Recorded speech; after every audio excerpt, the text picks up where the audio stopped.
Selamat siang anak-anak semua. Mari kita akan mulai pembelajaran pada siang hari ini. Tapi sebelumnya kita berdoa terlebih dahulu. Berdoa dimulai.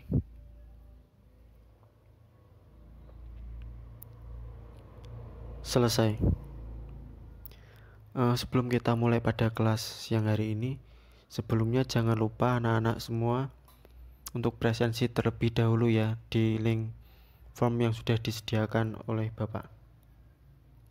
Oke, mari kita akan mulai pelajaran pada siang hari ini. Kita akan membahas topik mengenai demokrasi. Jadi, pada pembahasan siang hari ini kita akan mempelajari apa itu demokrasi, kemudian macam-macam dari demokrasi, kemudian ciri-ciri pemerintahan yang demokratis, dan kemudian pelaksanaan demokrasi yang ada di Indonesia. Oke, jadi kita akan masuki pembahasan yang pertama, yaitu demokrasi. Apa itu demokrasi? Jadi, demokrasi itu berasal dari bahasa Yunani, yaitu terdiri dari dua kata. Yang pertama yaitu demos, kemudian yang kedua yaitu kratos. Demos itu berarti rakyat, kemudian kratos berarti kekuasaan. Jadi, demokrasi adalah sistem pemerintahan yang kekuasaan tertingginya dipegang oleh rakyat. Jadi, di sini berarti demokrasi di dalam suatu negara itu kekuasaan tertinggi atau kedaulatan tertingginya itu berada di tangan rakyat, dan dari pemimpin atau istilahnya presiden atau wakil presiden itu tidak mempunyai hak kekuasaan yang sifatnya otoriter. Jadi semuanya itu juga berasal dari rakyat, dan rakyat boleh untuk istilahnya ikut campur dalam urusan pemerintahan. Kemudian di sini kita akan membahas apa itu pengertian demokrasi menurut para ahli. Di sini ahli yang pertama yaitu dari Abraham Lincoln. Di sini Abraham Lincoln mengartikan demokrasi adalah suatu pemerintahan yang berasal dari rakyat, oleh rakyat, dan untuk rakyat. Dapat disimpulkan bahwa pemegang kekuasaan yang tertinggi dalam suatu sistem demokrasi yaitu ada di kuasa rakyat, dan rakyat memiliki hak, kesempatan, dan suara yang sama untuk mengontrol dan mengatur kebijakan pemerintah melalui keputusan yang terbanyak. Jadi di sini yang dimaksud oleh Abraham Lincoln yaitu kekuasaan tertinggi berada di tangan rakyat, dan misalkan ada kebijakan-kebijakan itu harus dimusyawarahkan secara bersama, dan ada kalanya bahwa kebijakan-kebijakan tersebut keputusannya itu bisa diambil melalui voting atau suara terbanyak. Kemudian di sini ada ahli yang kedua yaitu dari Henry B. Mayo. Di sini Henry B. Mayo mengartikan bahwa demokrasi adalah sesuatu kebijaksanaan umum yang ditetapkan atas dasar-dasar mayoritas oleh wakil-wakil yang diawasi secara efektif oleh rakyat dalam setiap pemilihan yang didasarkan atas prinsip kesamaan politik dan dilaksanakan dalam suasana di mana terjadinya kebebasan politik.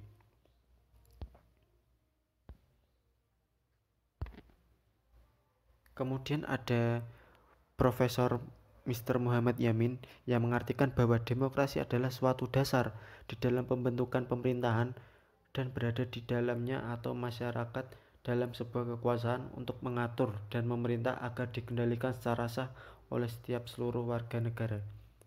Di sini bahwa Muhammad Yamin menyimpulkan bahwa demokrasi itu diatur dan pemerintahannya itu juga dikendalikan oleh seluruh warga negara.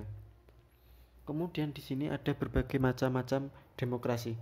Macam-macam demokrasi itu bisa melalui penyaluran kehendak rakyat, hubungan antar kelengkapan negara, kemudian prinsip ideologi.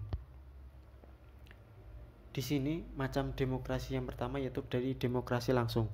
Demokrasi langsung adalah sistem demokrasi yang mengikutsertakan atau melibatkan seluruh rakyat yang dilakukan secara langsung dalam membicarakan atau menentukan urusan-urusan negara. Jadi di sini adalah demokrasi langsung itu bahwa setiap rakyat itu ikut dalam urusan apapun dalam pemerintahan. Tetapi dalam era modern ini demokrasi langsung memiliki kelemahan tersendiri. Apa kelemahannya? Kelemahannya yaitu dalam setiap negara pasti mempunyai rakyatnya sangat banyak dan itu sangat susah untuk menerapkan demokrasi secara langsung. Kemudian dalam kelemahan yang selanjutnya yaitu wilayahnya. Biasanya negara-negara di dunia ini mempunyai wilayah yang sangat luas, jadi itu menyebabkan sulitnya untuk menerapkan demokrasi secara langsung. Sebagai contoh, demokrasi langsung ini pertama kali diterapkan pada masa Yunani kuno, yaitu di situ tercetusnya dari ide demokrasi itu dari Yunani, dan itu diterapkan secara demokrasi secara langsung. Kemudian yang kedua yaitu demokrasi tidak langsung. Demokrasi tidak langsung atau perwakilan adalah sistem demokrasi yang melibatkan rakyat dan pengambilan keputusan suatu negara itu secara tidak langsung dengan menyalurkan kehendaknya. Rakyat memilih wakil yang telah dipercaya untuk menjabat dalam parlemen sebagai penyalur aspirasi rakyat. Di sini sebagai contoh bahwa demokrasi tidak langsung itu seperti kita memilih presiden atau kita memilih anggota-anggota dewan di DPR atau DPRD. Jadi demokrasi tidak langsung itu kita mewakilkan seseorang untuk maju dalam politik atau dalam urusan pemerintahan. Mungkin seperti itu. Kemudian yang selanjutnya adalah demokrasi perwakilan dengan sistem referendum.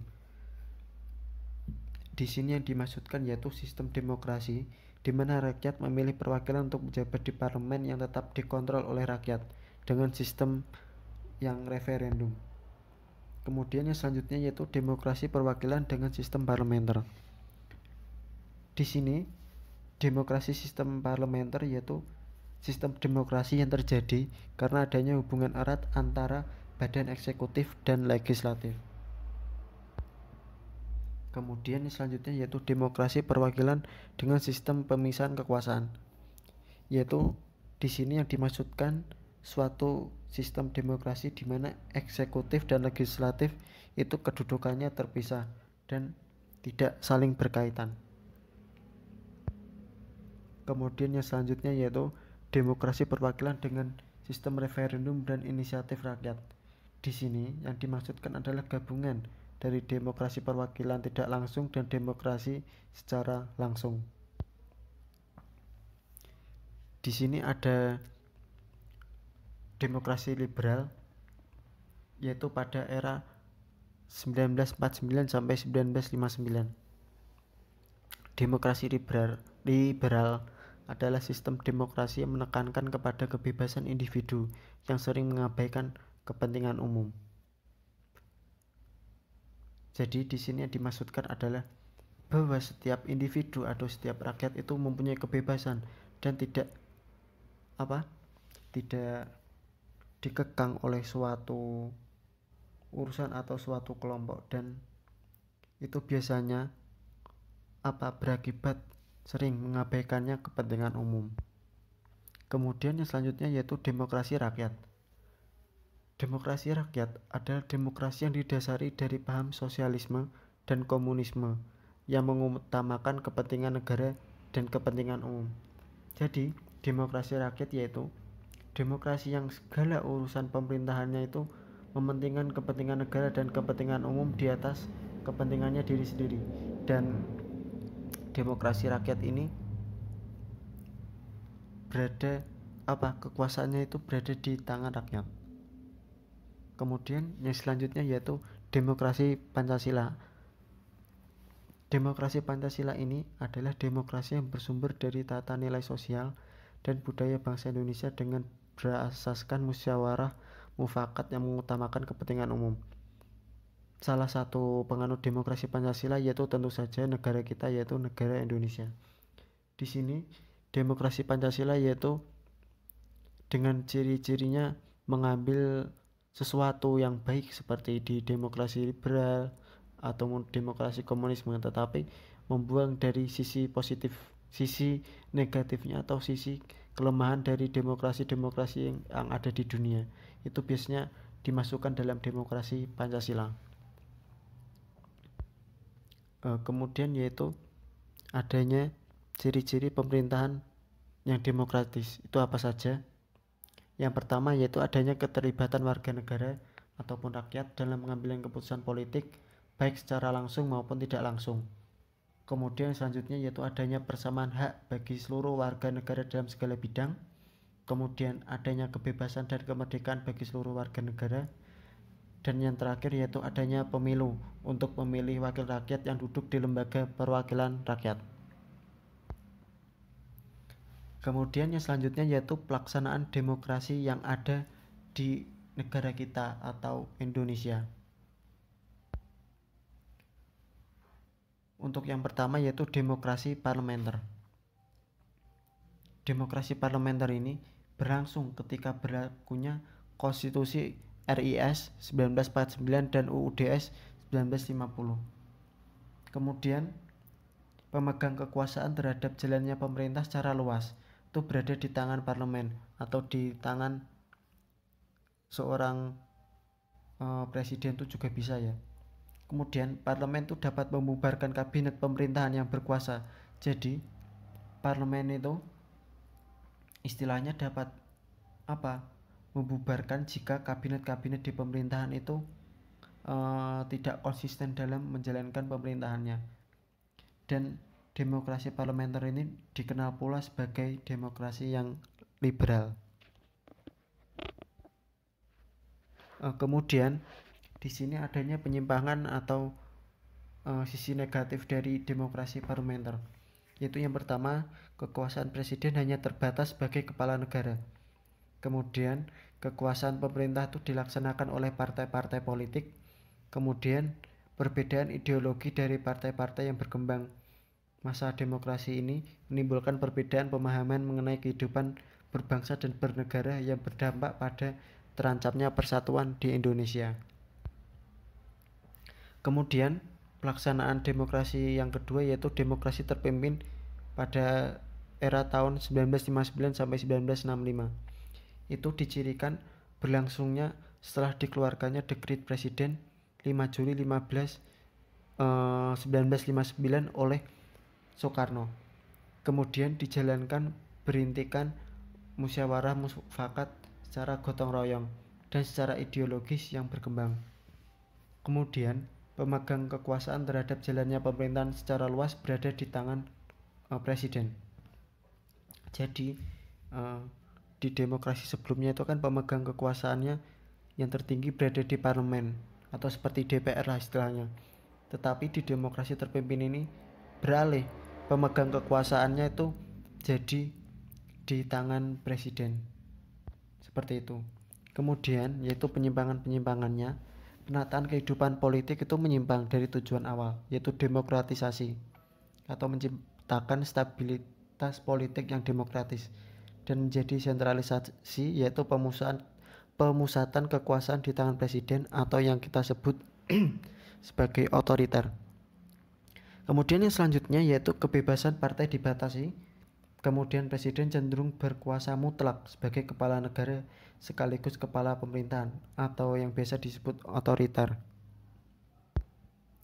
Kemudian pada era selanjutnya yaitu demokrasi Pancasila atau demokrasi pada Orde Baru 1966 sampai 1998. Itu didasarkan pada nilai-nilai Pancasila sebagaimana termuat dalam pembukaan UUD 45. Kemudian pada masa ini pemegang kekuasaan terhadap jalannya pemerintahan itu berada di tangan presiden dan kemudian bertekad akan melaksanakan Pancasila dan UUD 1945 secara murni dan konsekuen. Kemudian adapun juga penyimpangan-penyimpangan pada demokrasi Pancasila atau demokrasi Orde Baru ini. Pilar-pilar demokrasi seperti partai politik, lembaga perwakilan rakyat dan media massa itu berada pada kondisi lemah dan itu diawasi secara langsung oleh presiden dan itu tidak bisa semena-mena dalam hal istilahnya mengkritik ataupun menyampaikan isu-isu yang istilahnya menjatuhkan pemerintahan. Itu sangat lemah. Kemudian media massa itu selalu dibayang-bayangi pencabutan surat izin usaha penerbitan pers atau SUPP. Kemudian rakyat tidak diperkenankan menyelenggarakan aktivitas sosial politik tanpa seizin dari pemerintah. Kemudian pembangunan tidak merata, tampak dengan adanya kemiskinan di sejumlah wilayah. Kemudian demokrasi pada masa Orde Baru ini dianggap gagal sebab rotasi kekuasaan eksekutif itu hampir tidak ada karena Presiden Soeharto itu selalu dikatakan setiap sebelum pemilu itu sudah bisa dikatakan bahwa Soeharto itu yang bakal terpilih. Kemudian rekrutmen politik yang tertutup atau tidak transparan, kemudian pemilu yang jauh dari semangat demokratis, kemudian pengakuan HAM yang terbatas, dan yang terakhir tumbuhnya KKN yang merajalela. Kemudian pada demokrasi Pancasila masa reformasi atau 1998 sampai sekarang, itu silahkan dari anak-anak untuk menganalisis demokrasi masa reformasi, apakah itu sudah sesuai dengan UUD 1945 ataupun Pancasila, atau sudah sesuai dengan keinginan rakyat, atau harus direformasi ulang. Silahkan dari anak-anak menganalisis ini, dibuat kelompok saja ya, dari absen 1 sampai 5, kemudian 6 sampai 10, 11 sampai 15, dan seterusnya. Itu silahkan dianalisis. Kemudian deadline dari tugas ini yaitu sampai pertemuan selanjutnya, dan silahkan dari masing-masing kelompok dipresentasikan dan diberi waktu selama 15 menit. Jadi tugasnya yaitu menganalisis dari demokrasi Pancasila masa reformasi ini, itu apakah sudah sesuai dengan UUD 45, sudah sesuai dengan keinginan rakyat, atau harus direformasi ulang. Silahkan dianalisis kemudian dipresentasikan pada pertemuan selanjutnya. Mungkin itu saja materi pada siang hari ini. Jika ada yang ingin ditanyakan atau ingin didiskusikan, silahkan didiskusikan lagi dengan saya. Di chat grup juga tidak apa-apa. Nanti akan saya baca dan kita diskusikan secara bersama-sama mengenai materi demokrasi pada siang hari ini. Kemudian jangan lupa juga bagi anak-anak untuk absen di link form yang sudah disediakan oleh Bapak. Saya tunggu sampai jam pelajaran selesai. Kemudian segitu saja ya pembelajaran pada siang hari ini. Apabila ada kesalahan atau kurang jelas penjelasan dari Bapak, mohon dimaafkan. Sebelum kita mengakhiri kegiatan pada siang hari ini, kita akan berdoa terlebih dahulu. Berdoa mulai.